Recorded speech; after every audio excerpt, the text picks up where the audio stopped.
bem com vocês? Espero que estejam todos bem. Eu sou a professora Thaís e essa aula é de História para a Educação de Jovens e Adultos do segundo ciclo. Você sabe o que é Brasil Colônia? De que período estamos falando? Hoje vamos viajar na história e voltar lá no passado, por volta do século XVI e XIX, mais ou menos no ano de 1501 a 1801. Mas antes, passarei algumas informações para os professores que nos acompanham.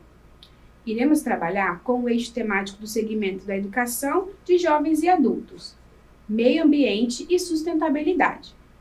O objetivo da aprendizagem é problematizar fatos observados cotidianamente, interessando-se pela busca de explicações e pela ampliação da visão de mundo.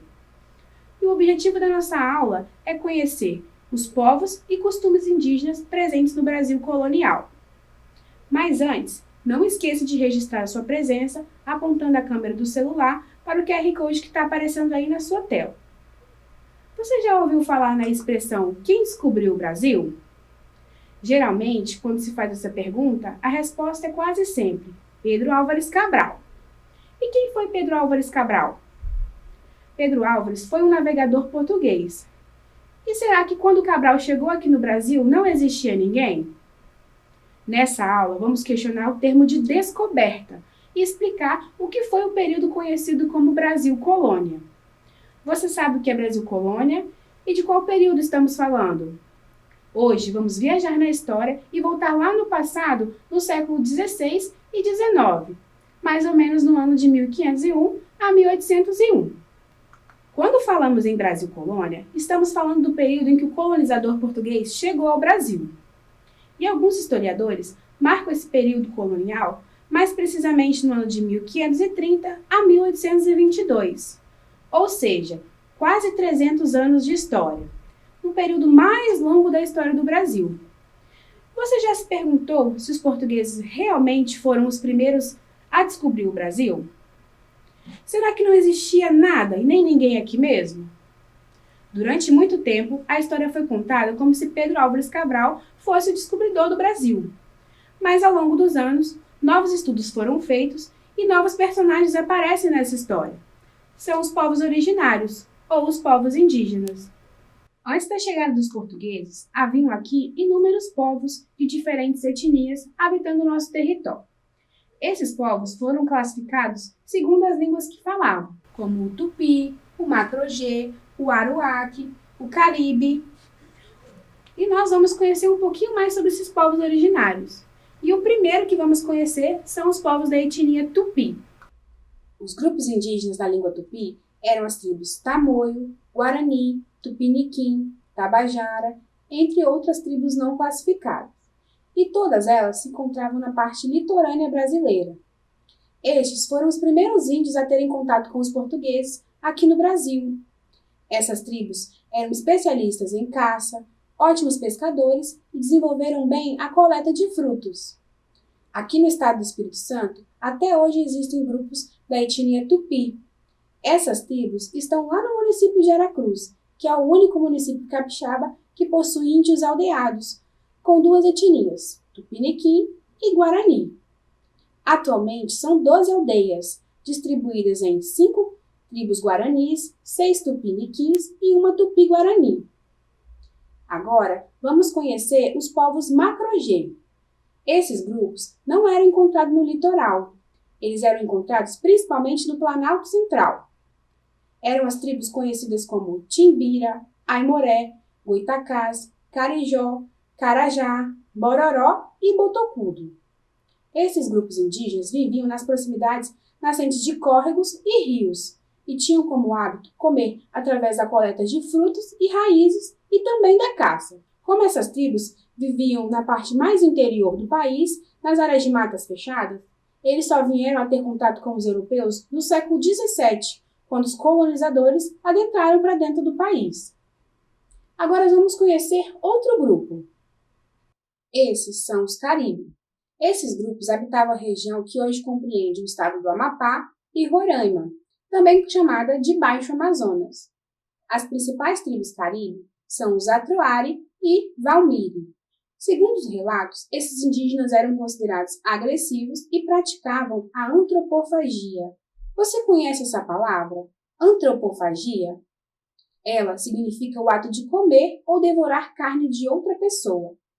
Os caribes, quando estavam em luta com outras tribos e derrotavam seus inimigos, eles comiam essas pessoas e acreditavam que com isso poderiam absorver as qualidades daqueles que foram derrotados.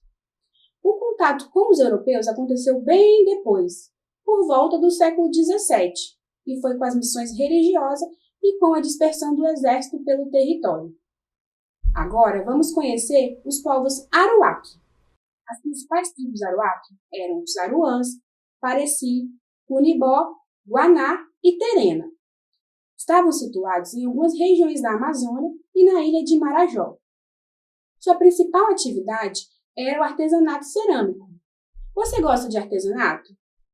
Hoje a gente tem o costume de comprar artesanato para decorar a sala, os quartos, varanda, nossa casa, não é mesmo? E esse costume é herdado dos indígenas, como os povos Aruac, que faziam diferentes peças de cerâmica. Viu só quanta gente morava aqui no Brasil antes dos portugueses? É muito importante saber dessas histórias, pois os povos indígenas não tinham o hábito de escrita que temos hoje. E vocês, já tinham ouvido falar em algum desses grupos indígenas? Eu conheço pessoas que moram em aldeias aqui no Espírito Santo e ficam lá em Aracruz. E agora eu vou fazer um convite para vocês quando estiverem de folga ou no final de semana. Vão visitar as aldeias indígenas de Aracruz. Eu vou deixar o endereço aqui de uma dessas aldeias. A aldeia Tecoá-Mirim está localizada no distrito de Santa Cruz, na rodovia ES-010. Tem uma área de 1.700 hectares, onde há pequenas moradias de estuque e tijolos cobertos com palha. E ali vivem os índios da tribo Guarani. O local conserva tradições e costumes e é aberto à visitação por meio de agendamento. Você pode conhecer a moradia, os utensílios e artesanatos e vestimentas indígenas.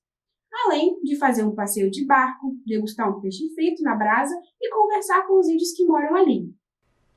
Muito massa, né, pessoal? Está gostando da nossa aula? Não deixe de registrar sua presença.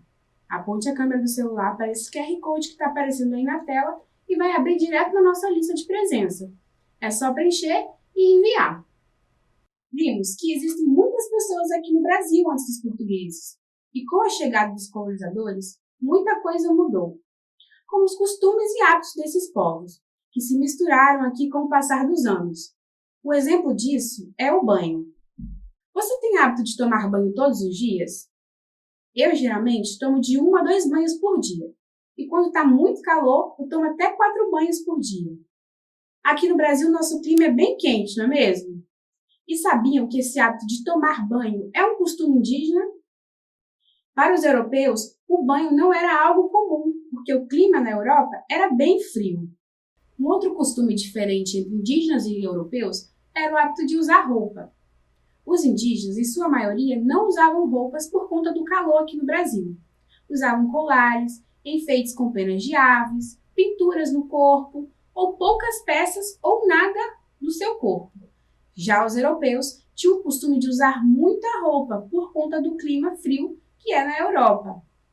Agora imaginem comigo, esse primeiro contato entre europeu e indígena, que diferente que foi. Um monte de gente pelada e um monte de gente chegando de barco com um monte de roupa estranha. Eu fico aqui tentando imaginar a cara deles nesse momento. Aproveitando que falamos dos diferentes costumes, vamos conhecer um pouco das pinturas feitas nos corpos dos povos indígenas. Os índios pintam seus corpos no dia a dia ou em ocasiões especiais, como festa, luto ou na guerra. A pintura pode estar relacionada à crença ou à identificação de uma determinada tribo.